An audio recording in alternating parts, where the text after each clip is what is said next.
to talk about today is, well, the subject of much discussion amongst guitarists. How many chord shapes are there? Well, where we're going to end up is we're going to end up with 3. It's not quite all of the story, but it's a good starting point. So, just before I get on to that, this guitar I figured was really good for one when you're talking about chords. A pupil of mine many years ago, she said, when I first got this guitar, she said, it's like a guitar, but it's in capital letters, and I know what she meant, and so it's rather good for explaining things fairly graphically, whether it's, you know, this or whatever it happens to be. So, yes, let's go back to the 3 chords thing. So, dare I even say it, 50 years ago, give or take, I went for some guitar lessons with a chap called Ike Isaacs. Now, at that time, really all I knew about him was that he must be famous because I'd seen his name on a plectrum. What I didn't realise was he was Django Reinhardt's replacement in a thing called the Hot Club de France, and a very good friend to Stefan Grappelli over many years. Fantastic player, really. It was the first time I saw one of these guitars as well. He was using a set of 14s on it, so it sounded like I mean, these guitars they're quite loud anyway. This has got a set of, it's got my L5 set here, so it's got a set of 11s on here, 11 to a 50. He was using a 14 down to a 60, I think, so it was a hugely loud guitar. But anyway, so he played a little sequence. It went like this.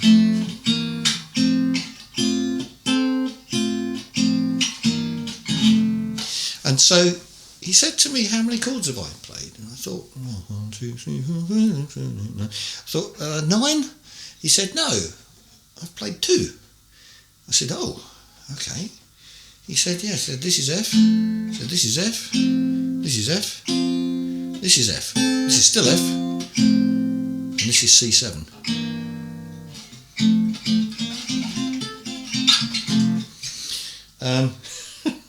Mind-blowing stuff, really, at the time for me. And then he played little blues. He went...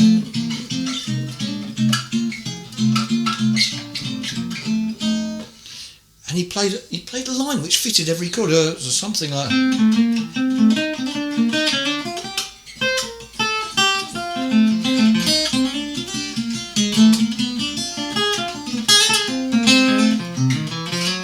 and so on and so forth. But it fitted everything he played, so fantastic.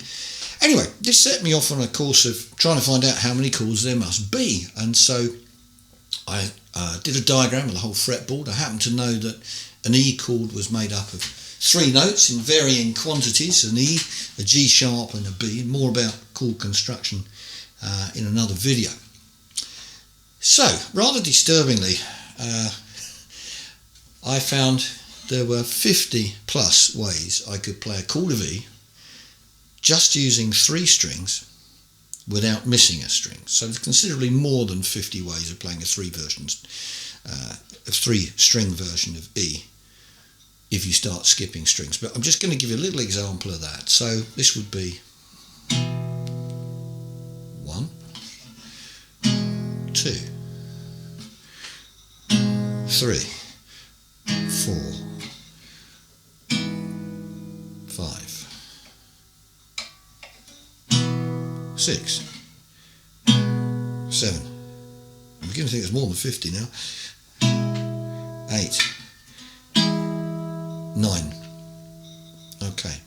Now, at the time, I was fascinated by complicated things. I was trying to copy and all that sort of stuff.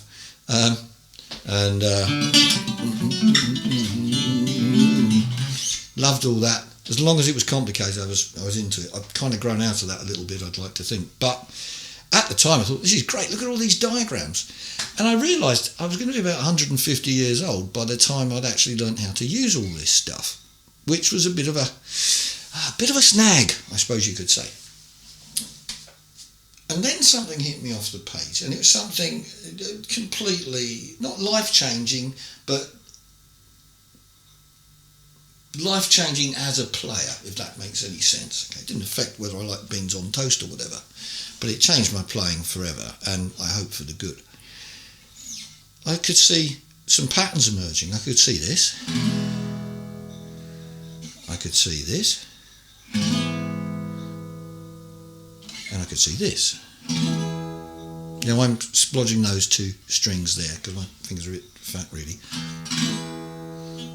Okay, and the next thing I saw was this, and again I'm splodging fingers. Okay, so that's three shapes. We've got an E shape, a C shape, and an A shape. And then we're back to an E shape again. Okay, now, if I'd done that in a different key, suppose I'd started in G, I would have the same sequence of things, but just at a different point in that sequence. Okay, it's the same for every single chord you come to. Now, given the fact that these are octaves, I'm not really going to... I'm going to say, well, if we wanted to... Okay, that's still an E chord, it's just got a B at the bottom instead of an E. Okay. Quick word on inversions, by the way. It's a very misused term these days. You see a lot of this stuff about, oh, here's an inversion of E, here's an inversion of E, here's an inversion of E. Well, they're different fingerings, they're not different inversions. An inversion is when you have a different note in the base of a chord. So either the root, the third, which is first inversion, or the fifth. Okay, or actually you can even have the seventh if you want, which is the third inversion. Okay, so that's just a little point there. But okay, so I look at my diagram, I've seen my E shape, my C shape, my A shape.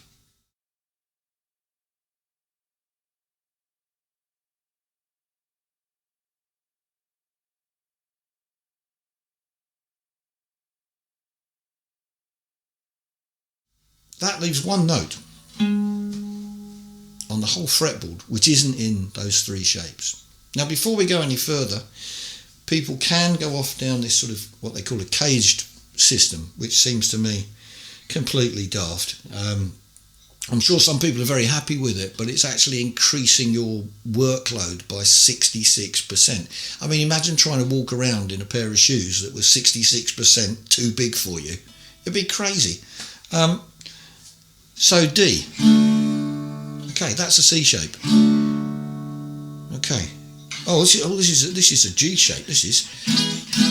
No, it's not a G shape. Here's we've got these things from an E shape, and there's an A shape. It's a combination of the two. Now, I'm going to come back to that single note. I thought, well, I don't know. How am I going to remember where that note is? I mean, you know, I've only got to remember three chords, and I don't want to make life hard work for myself. But then I thought, well, hang on, I've heard that. What about this?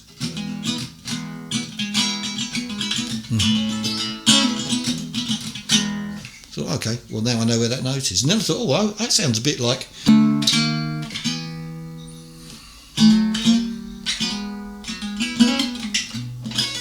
and so forth. So, okay, so basically three chord shapes plus listen to the music, or if you don't like listen to the music, you can go, okay, Wind Cries Merry. Now you've got all the notes you possibly need to make every E chord available. And this is where, whilst it's three chords, it becomes like a sort of a buffet. You can pick what you want from that. So if you're wondering whether I've sort of wandered through life remembering, 60 different positions of E, I don't have to. All I have to remember is three positions. Now, I can see them in my mind's eye, so I say to myself, well, okay, where have I got that from? I've got that from here. Okay, so I'm going to use that, like that. Well, I've got those two. Where have I got those from? Well, I've got them from... So I can play this, can't I?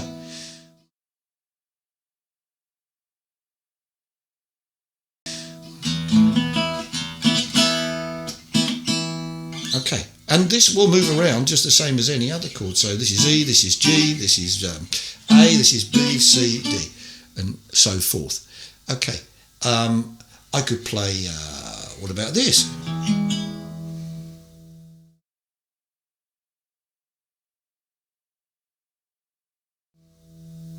Okay. I like that. That's the Manic Street Preachers, isn't it? Okay. Well, okay, let's take that as an example. Here's our Hendrix or Doobie Brothers note. Here's the root from the middle of an E shape, and here's the bass note from the same thing in open position.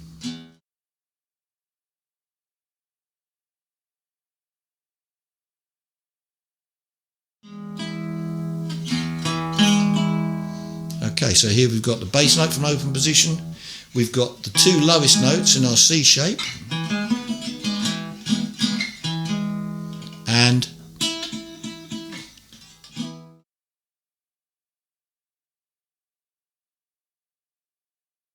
another note from our A shape, happens to be an E. Okay, and if we know where the third is,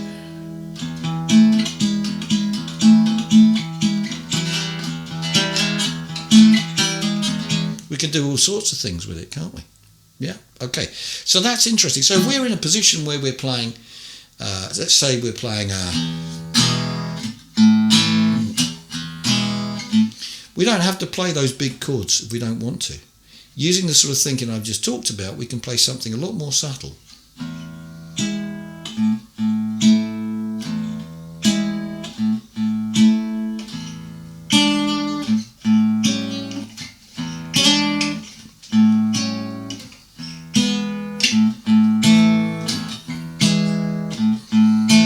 And so on and so forth. It gives you this massive flexibility. Okay, so 3 chord shapes, thousands of possibilities, but you don't need to carry them all around in your head. 2 other things. One slightly scary and one is another fantastic piece of news. Okay, so we'll go the fantastic piece of news first. Okay, if we know where these are, we also know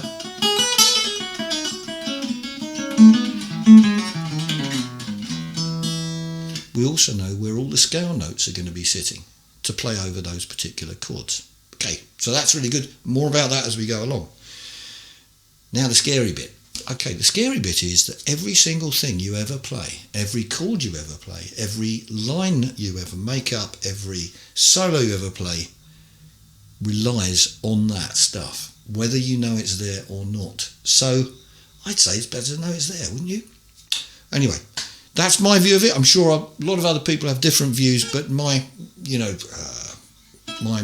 motto basically is keep my thinking as simple as possible, as I've probably said on numerous occasions, because we're not talking about maths, we're not talking about getting a calculator out to find out what you're doing, we're talking about making nice sounds. And if you're concentrating on the sound and not trying to do some sort of equation as to how you're going to play something, then what you play must be better, mustn't it? Anyway, okay, so that's it for now. Thanks very much for listening. Bit of a long video this one, but it's a bit of a big subject. Please hit the subscribe button. Bye for now.